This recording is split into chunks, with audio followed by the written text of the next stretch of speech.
The Anti-Administration Party was an informal faction led by James Madison and Thomas Jefferson that opposed policies of then United States Secretary of the Treasury, Alexander Hamilton, in the first term of President George Washington.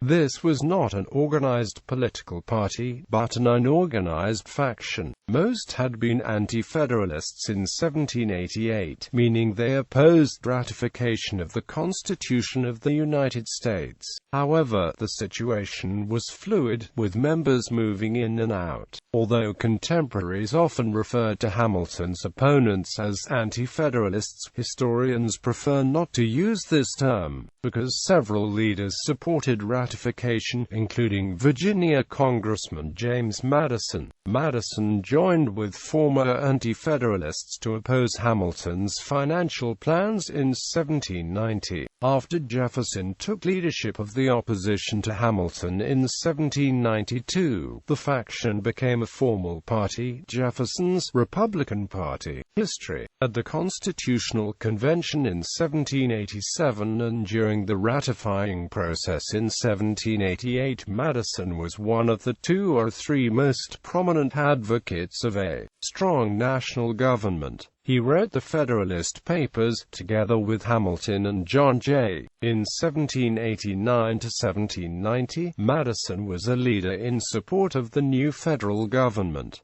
At this time, the concept of a loyal opposition party was novel. But in January 1790, Madison joined with Henry Tazewell and others to oppose Hamilton's first report on the public credit. The creation of this coalition marked the emergence of the Anti-Administration Party, which was almost exclusively Southern at this time. Madison argued that repaying the debt rewarded speculators. His proposal to repay only the original bondholders was defeated by a vote of 36 to 13.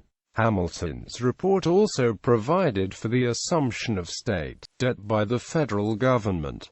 Massachusetts, Connecticut, and South Carolina owed nearly half of this debt, so other states resented assumption. The United States House of Representatives passed the bill without assumption, but the Senate included this provision. This deadlock was broken by a deal between Madison and Secretary of State Thomas Jefferson on the one hand and Hamilton on the other, which included both assumption and a decision to locate the national capital in the South, in what became the District of Columbia. In the summer of 1791, Jefferson and Madison brought journalist Philip Freneau, fiery editor of a New York City anti-federalist paper, to Philadelphia to start an anti-administration newspaper, the National Gazette. Jefferson only had one State Department patronage job, which he gave to Freneau. In the Second Congress, the anti-administration elements were more numerous and included about 32 House members. In 1791, Madison and Hamilton again clashed when the latter proposed the creation of a national bank. Southern planters were opposed, but urban merchants supported the idea. Madison said the bank was unconstitutional, but Hamilton successfully argued that the necessary and proper clause of the Constitution allowed for it. The French Revolutionary Wars, which began in April